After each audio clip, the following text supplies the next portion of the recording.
Buongiorno a tutti. Oggi sono venuto a Marocco di Mogliano a vedere uno dei posti più inflazionati dell'Urbex veneziano. Dopo Poveglia questo è uno dei luoghi più visitati, ma l'ho trovato completamente chiuso. Ho visto che sono stati murati anche degli ingressi all'interno e in più all'esterno c'è la rete di recinzione che non è nuova ma è ben tenuta. Questo è Veneland, è un parco dei divertimenti nato negli anni 70.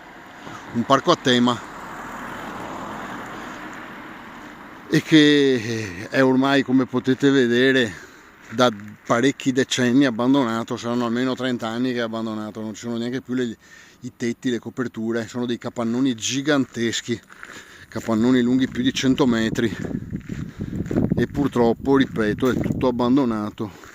Ecco, qui si vede l'ingresso, ma purtroppo non c'è